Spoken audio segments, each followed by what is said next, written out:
Bonjour à tous, bonjour à toutes et soyez les bienvenus à l'esplanade de la place de l'Amazone. Le choix de ce lieu pour le tournage de votre émission Entre les lignes n'est pas anodin car nous irons à la rencontre de l'une de ses héroïnes à travers la plume de M. Tibus Adagbe dans ce livre Tata Adjache Sukwamaharuyan.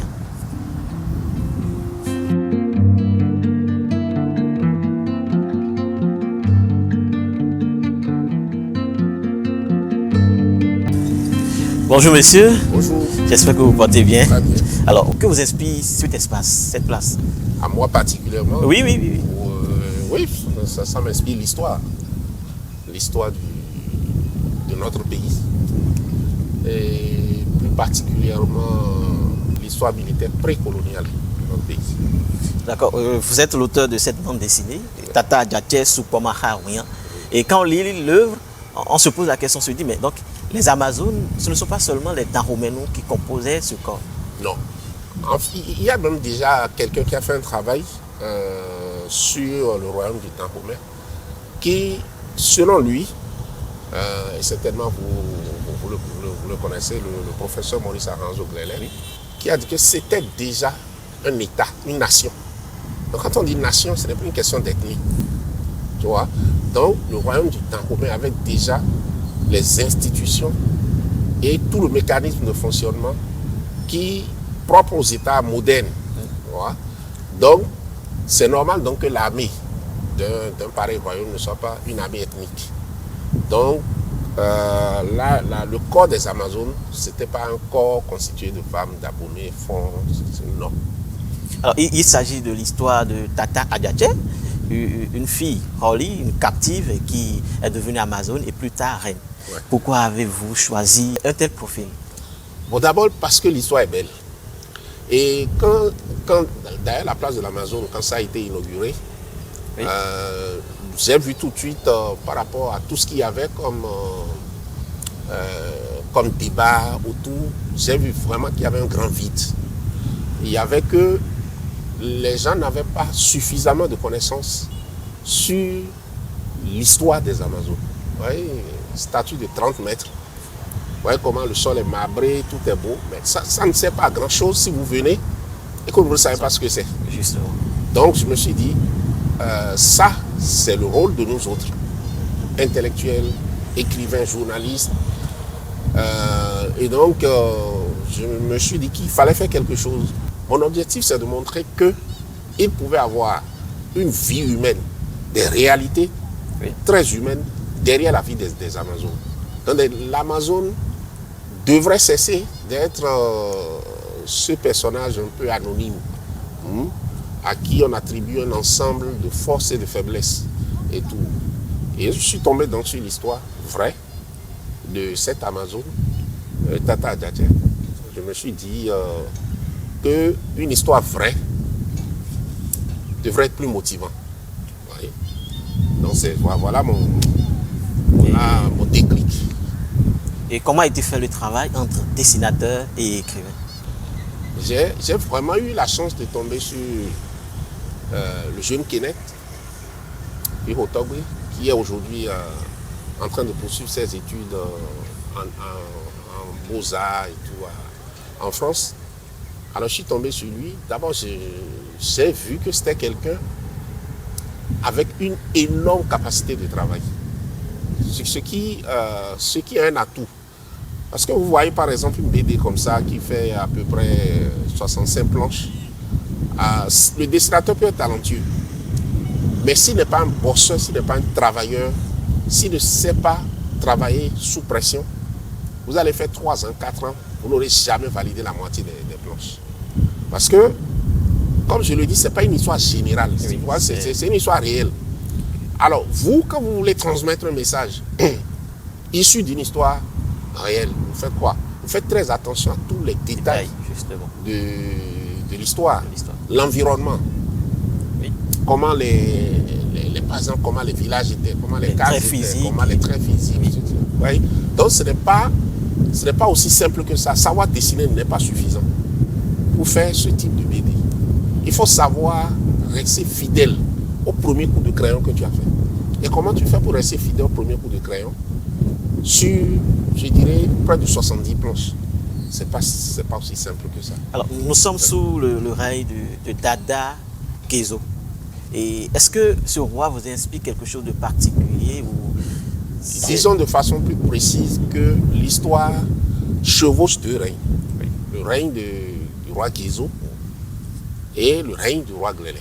Le roi Guézo, on l'appelle le roi réformateur. Vous voyez, c'est à partir de Guézo que l'armée de Dahomey s'est vraiment professionnalisée. Parce que l'armée a existé avec la naissance du royaume. C'est un royaume guerrier. Donc qui est né les armes à la main. Avec son fondateur, le roi Rwibada. Mais à partir de Guézo, il y a eu un grand tournant dans le mind, comme le disent les Anglais, militaire, dans la formation, dans l'équipement des différents corps qui constituent l'armée. Et naturellement, il y a eu donc cet effet positif sur le corps des Amazones, qui existait depuis Tassi Hangbe. Donc, mais c'est à partir de Guézo que ce corps a été équipé de façon moderne, avec des uniformes, avec des codes vestimentaires, avec des régiments et des sous-régiments, avec comment on appelle, avec une hiérarchie très visible. Vous voyez? Donc, Guézo, on nous l'enseignait souvent, nous autres, ma génération, au cours primaire, comme celui qui a réformé l'agriculture, l'économie et tout. Mais c'est que quand vous lisez l'histoire des Amazones, vous vous rendez compte qu'il n'y avait pas que ça.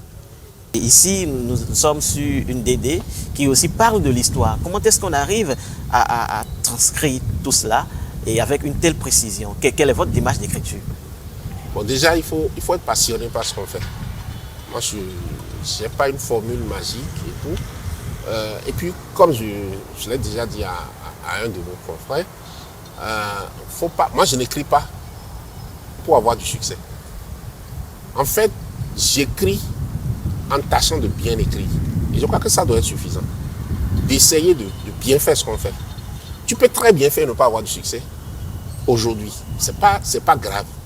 Parce que la première satisfaction vient d'abord de toi-même. Oui. Si tu fais quelque chose qui a du succès alors que toi-même tu es convaincu, que tu as fait du jonglage, que tu as triché et tout, en fait, tu n'auras pas le même niveau de plaisir que quelqu'un qui l'a fait d'abord pour lui-même, avec des règles de travail, avec des principes qui lui sont propres. Donc, moi, je n'ai pas de recette à donner, à part le fait qu'il faut faire les choses, pas pour avoir de la célébrité immédiatement. Il faut le faire juste avec le principe de quelqu'un qui fait tout ce qu'il fait là. Même si tu l'écris et que ça ne sera jamais publié, il faut bien l'écrire. D'accord. Et quelles ont été les difficultés rencontrées autour de... Non, les difficultés d'abord, c'était derrière la documentation. Ça, je peux dire que j'en ai bavé parce que nous avons hérité d'une tradition, disons, pratiquement orale. Oui. C'est vrai qu'il y a eu des travaux, mais qui sont assez, je peux dire, assez lâches. Vous voyez, vous prenez par exemple Tata Diaté, vous voulez vous informer, vous avez un paragraphe par ici, vous parcourez peut-être un document de 200 pages avant d'avoir 2 ou 3 phrases dans lesquelles on la cite. Et là encore, celui qui la cite, parfois il reprend encore le seul paragraphe que vous avez vu au départ, donc vous ne progressez pas. Vous voyez? Donc c'est ce qui fait que pour faire ce genre de travail, tu es obligé de lire énormément.